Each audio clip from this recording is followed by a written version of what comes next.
लखनपुर गांव में सीता और गीता नाम की दो बहनें रहा करती थी। सीता बहुत ही गोरी और खूबसूरत थी।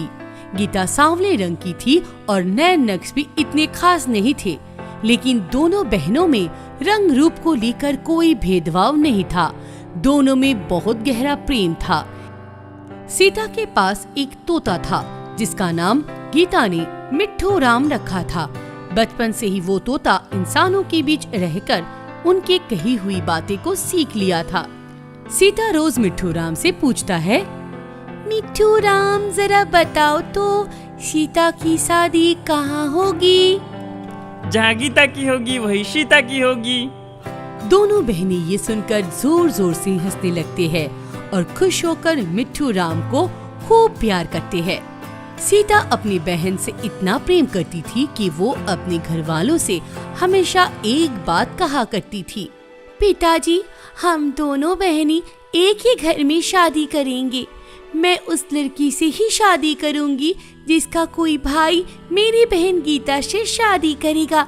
मैं अपनी बहन से कभी अलग नहीं रह सकती, इसीलिए आप भी हम दोनों के लिए रिश्ता देखिएगा तो ऐसा घर ही ढूंढना जहाँ पर दो बेटे हो और जो हम दोनों को एक साथ रख पाए। सीता और गीता के परिवार बहुत ही गरीब था, इसीलिए उनकी बात सुनकर उनके पिता बहुत परेशान हो करते थे और वो अपनी दोनों बेटियों से कहते थे, अरे कैसी बात करते हो तुम दोनों? एक तो पहले ही हम गरीब लोगों के घर अच्छे रिश्ते नहीं आते और तुम दोनों जिद करके बैठे हो कि एक ही घर में जाओगे।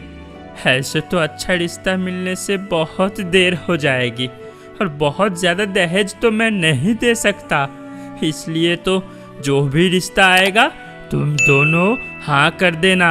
ऐसे जिद ना पालो जो समाज को मंजूर ना हो। पिताजी की बात सुनकर गीता समझ जाती है कि पिताजी आखिर ऐसा क्यों बोल रहे हैं।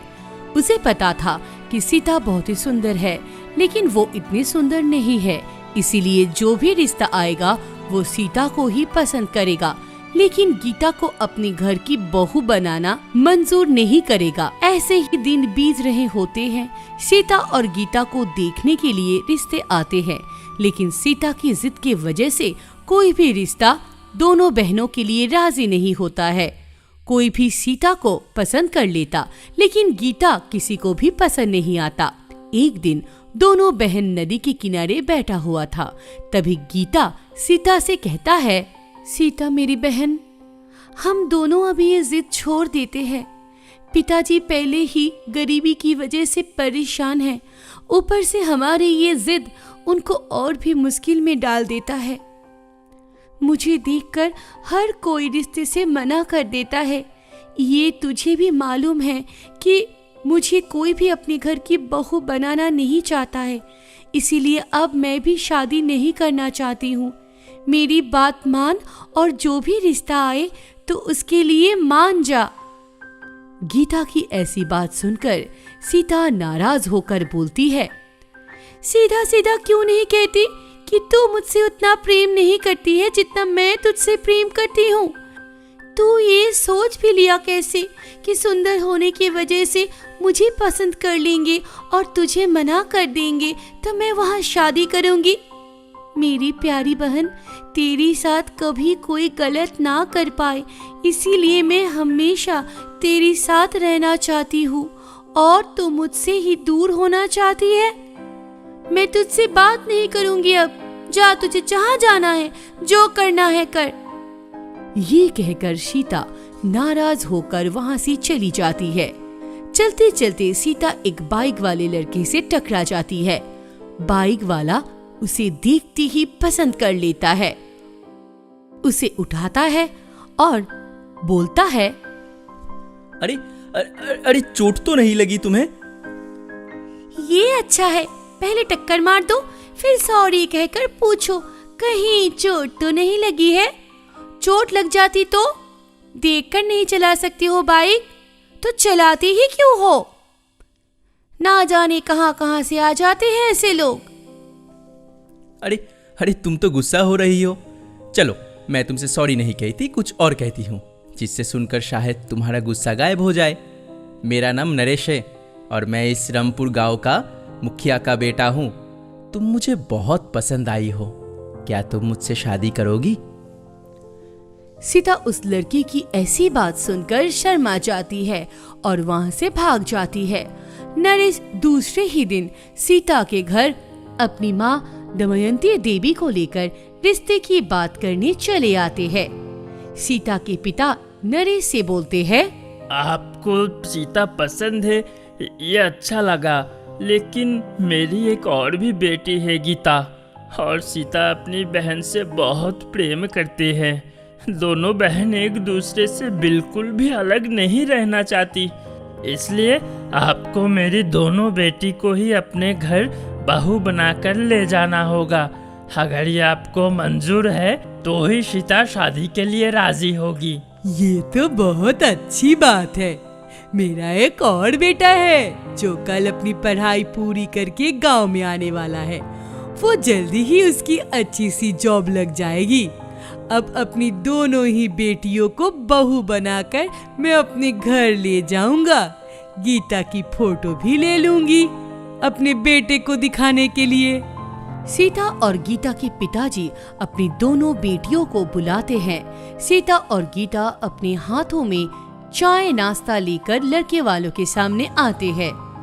नरेश सीता को देखते हैं और सीता भी शर्माने लगती है। दमयंती देवी दोनों लड़कियों को देखते हैं और बोलती है, सीता तो एकदम लक्ष्मी की जैसी सुंदर है। गीता का रंग थोड़ा गाढ़ा है, लेकिन कोई बात नहीं, बस मेरे बेटे को गीता पसंद आ जाए और शादी के बाद हमारे घर खाना खा पी कर उसका रंग रूप ऐसे ही निकल जाएगा। आपकी दोनों बेटियां मुझे बहुत पसंद आई। मैं बस मेरे छोटे बेटे के घर आने के इंतजार कर रही हूँ। अच्छा, हम चलते हैं, जल्दी ही बारात लेकर हम आपके दरवाजे पर आएंगे। ये कहकर नरेश और उसकी माँ दमयंती देवी वहाँ से चली जाती है। सीता और गीता दोनों आज बहुत खुश होते हैं। दोनों की सपने आज पूरे होने वाले थे। एक ही घर में दोनों की बहू बनकर जाने के सपना जो वो बचपन से देखती थी, वो आज पूरा होने वाला है। उन दोनों की खुशी देखकर घर वाले भी काफी खुश होते हैं। गीता मिट्ठू से बोलता है, मिट्ठू, तुझे क्या लगता है, जो हो रहा है वो सही हो रहा है क्या? अगर सब सही हो रहा है तो फिर मेरा मन क्यों इतना घबरा रहा है? पता नहीं मिट्ठू, मुझे क्यों ऐसा लग रहा है कि कुछ बुरा होने वाला है। डरने की क्या बात है, सीता और गीता जब एक साथ हैं। हाँ, तू ठीक ही कह रही है। जब मेरी बहन मेरे साथ है तो फिर मुझे डरने की क्या बात है। अच्छा सुन, शादी के समय तू मेरे ही साथ रहे ना, मेरी घबराहट दूर हो जाएगी। ठीक है, मैं गीता के साथ ही रहूंगा। अगले दिन नरेश सीता और गीता के घर उसके छोटे भाई का फोटो लेकर आता है और बोलता है, ये लो, ये देखो अपने होने वाले पति को, और मेरा छोटा भाई शादी के लिए तैयार भी है। ये बताने के लिए मैं यहाँ पे आया। अब बस जल्दी से शादी की तैयारी शुरू कर दो तुम लोग। सीता और गीता के घर शादी की तैयारी होने लगती है। नरेश और उसका छोटा भाई बारात लेकर दरवाजे पर आ जाता है। देखते ही देखते धूमधाम से दोनों बहनों की शादी हो जाती है। दोनों बहनें डोली में बैठकर अपने पति के घर चली जाती है। कुछ घंटों के बाद जब सीता अपने ससुराल पहुंचती है, डोली से उतरकर ही वो अपनी बहन की डोली को ढूंढता है, लेकिन उसकी डोली वहां पर नहीं पहुंचती है। माँ जी, गीता की डोली कहाँ रह गई? मेरी डोली के पीछे ही तो उसकी डोली आ रही थी, फिर अभी तक आई क्यों नहीं? बहू, पहले तुम शांत हो जाओ। कुछ डाकुओं ने उस डोली को हमला कर दिया था। सब कह रहे थे कि गहनों के लिए उन्होंने गीता को मार दिया और वहीं पर दफना दिया। सीता अपनी बहन गीता की मौत की खबर सुनकर बेहोश हो जाती है। उसकी सास उसके मुंह पर पानी छिड़ककर उसे होश में लाती है और शांत रहने के लिए बोलती है। सीता, मुझे तुम्हारी बहन के लिए बहुत दुख है, लेकिन भगवान की मर्जी के आगे हम कर भी क्या सकते हैं। अब तुम्हारे रोने और परेशान होने से तुम्हारी बहन वापस तो नहीं आ सकती है ना, और तुम्हें ऐसा रोते हुए देखकर उसकी आत्मा भी खुशी नहीं होगी। भगवान मेरे साथ इतना बड़ा अन्याय कैसे कर सकता है। मैं अपनी बहन के साथ अपनी पूरी जिंदगी बिताना चाहती थी, इसीलिए एक ही घर में शादी करके आना चाहती थी, लेकिन ये सब क्या हो गया भगवान, मेरी बहन को ही मुझसे छीन लिया। सीता अपनी बहन को याद करके खूब रोने लगती है। तभी उसका पति और उसका सास दमयंती देवी दोनों उसे शांत कराने की कोशिश करते हैं। तभी सीता से मिट्ठू राम बोलता है। सीता, ये सब लोग झूठ बोल रहे हैं। गीता को डाकुओं ने नहीं मारा, बल्कि तुम्हारे पति और सास ने मिलकर तुम्हारी बहन गीता को मारकर दफना दिया। तुम मेरे साथ चलो, मैं तुम्हें कुछ दिखाना चाहता हूँ। सीता मिट्ठू राम की बात सुनकर अपने पति और सास को गुस्से से घूरती रहती है।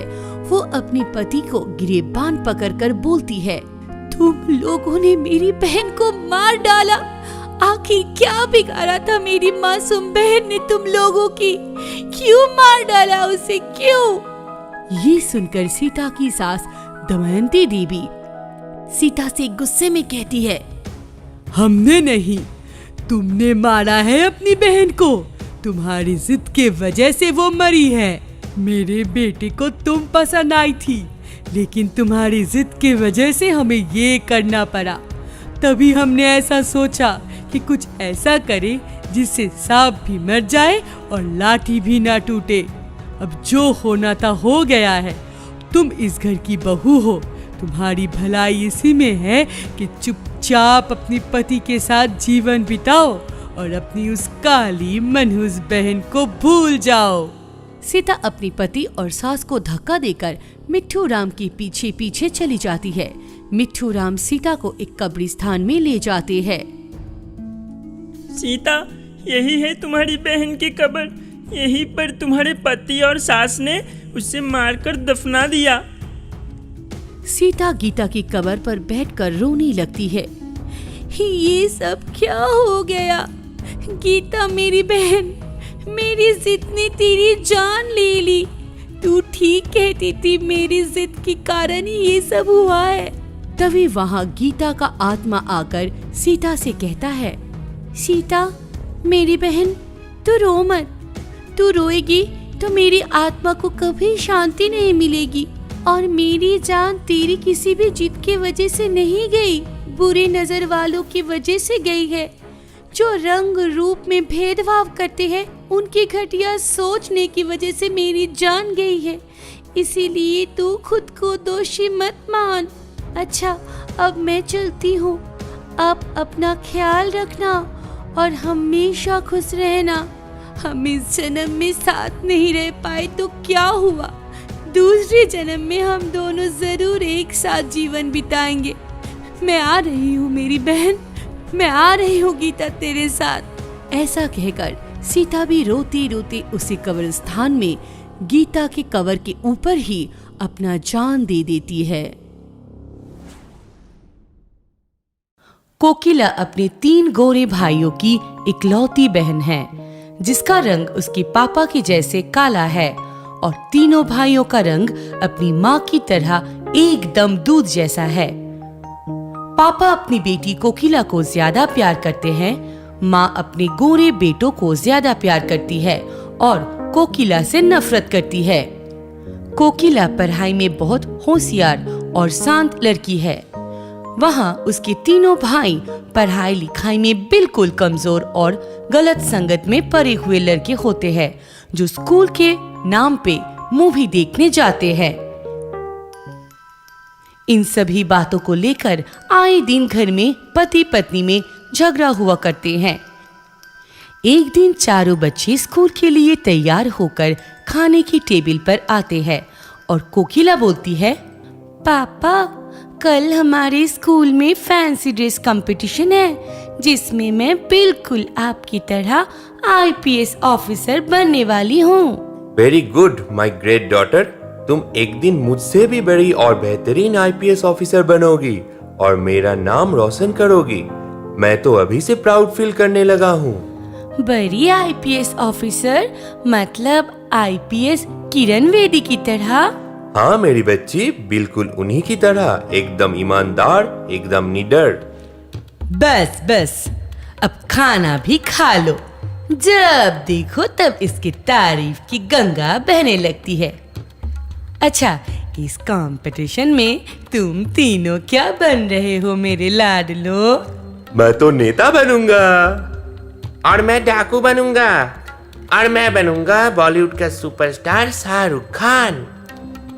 कोकिला मुंह पर हाथ रखकर हंसने लगती है। अरे वाह, क्या बात है मेरे गोरे अंग्रेजों, इतना मस्त आइडल चुना है तुम तीनों ने अपने लिए।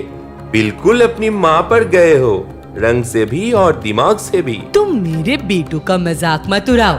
जिस दिन ये तीनों फर्स्ट प्राइज जीत कर आएंगे उस दिन खोलना अपना ये बेकार सा मुंह। और तुम्हारी ये काली बैंगन क्या लेकर आती है देखती हूँ मैं भी। बड़ी आईपीएस किरण बेदी बनने वाली, चपरासी बनने जैसी तो शकल है नहीं, बनेगी आईपीएस ऑफिसर। ये कहकर माँ और तीनों बेटे हंसने लगते हैं। कोकिला की आंखों में आंसू आ जाते हैं और पापा गुस्से से अपनी पत्नी और बेटों को देखती रहते हैं और कोकिला को लेकर वहाँ से चले जाते हैं। स्कूल की क्लास में सभी बच्चे टीचर के पास अपने अपने कॉस्ट्यूम के बारे में बताते हैं। टीचर सारे बच्चों का नाम नोट करती है, लेकिन कोकिला की ओर नजर आते ही वो उठकर जाने लगती है। तभी कोकिला की एक बेस्ट फ्रेंड बोलती है, सर, आपने कोकिला से कुछ भी नहीं पूछा और इसका नाम भी नहीं लिखा। ये क्या पार्ट लेगी भला? क्या ये काली माता बनेंगी? ये काला बैंगन? सभी बच्चे टीचर की इस बात पर हंसने लगते हैं और कोकिला की आंखें आंसू से भर जाती है। ये देखकर उसकी बेस्ट फ्रेंड टीचर से कहती है, सर, आप न्यू आए हैं ना, इसीलिए आपको शायद पता नहीं है कि कोकिला की पापा यहाँ के आईपीएस ऑफिसर है। और अगर उन्हें पता चल गया कि आपने उनकी प्यारी बेटी को रुलाया है तो मुझे डर है कि कहीं आपकी जॉब ना चली जाए। टीचर ये सुनकर डर जाता है और कोकिला का नाम भी लिख लेता है। घर में कोकिला के पापा कोकिला के लिए आईपीएस की ड्रेस खरीद कर लाते हैं और उसकी माँ अपने तीनों बेटे के लिए उनकी पसंद की कॉस्ट्यूम लेकर आती है। अगले दिन चारों बच्चे अपने अपने कॉस्ट्यूम पहनकर पापा मम्मी के सामने आते हैं। कोकिला की पापा भी अपनी प्यारी बेटी को प्यार से टोपी पहनाते हैं और सल्यूट करते हैं। कोकिला भी अपने पापा को सल्यूट करते हैं। लो, हो गया दोनों का नाटक शुरू।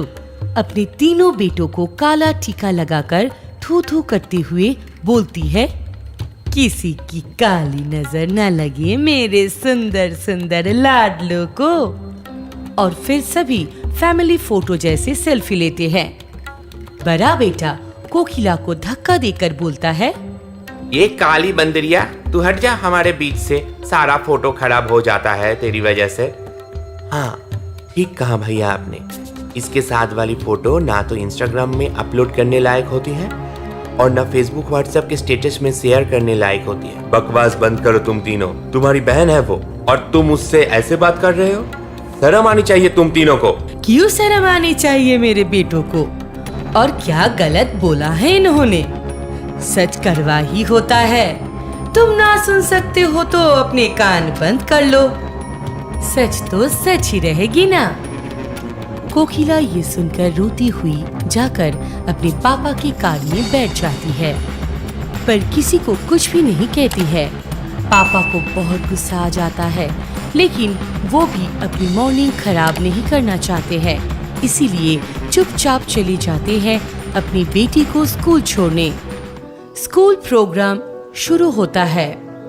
स्कूल के बच्चे स्टेज पर डिफरेंट डिफरेंट कॉस्ट्यूम पहनकर आते हैं और अपने बारे में बताते हैं। कोकिला की बड़े भाई की बारी आती है। वो एक चीफ मिनिस्टर के कॉस्ट्यूम में आता है और बोलता है, मैं हूँ आपका होने वाला गोरा खूबसूरत नेता। अगर आप सभी लोग मुझे अपना फालतू का वोट देकर जिताएंगे तो मैं आपके खेत में मार्बल का फर्श बनवा दूंगा और एक ऐसी मशीन बनवाऊंगा जिसमें एक तरफ से आलू डालेंगे और दूसरी तरफ से सोना निकलेगा। नीचे बैठे सभी लोग जोर जोर से हंसने लगते हैं, लेकिन उसके पापा को बिल्कुल भी हंसी नहीं आती है। दूसरा बेटा एक डाकू बनकर आता है और सबको बंदूक दिखाकर बोलता है, दूर गांव में जब कोई बच्चा रात को रोता है तो उसकी माँ उससे कहती है, सो जा मेरे बच्चे, सो जा, नहीं तो गब्बर सिंह आ जाएगा। हा हा हा हा, मैं हूँ गब्बर सिंह डाकू, सब कुछ लूट लेता हूँ दिखाकर चाकू। फिर से सब लोग जोर जोर से हंसने लगते हैं। अब बारी आती है छोटे बेटे की, जो बॉलीवुड हीरो शाहरुख की तरह बनकर आता है और हाथ में एक गुलाब का फूल लेकर बोलता है, कोई भी सिर्फ एक अंगूठी पहनाकर तुम्हें मुझसे नहीं छीन सकता। तुम मेरी हो, सिर्फ मेरी हो सिमरन।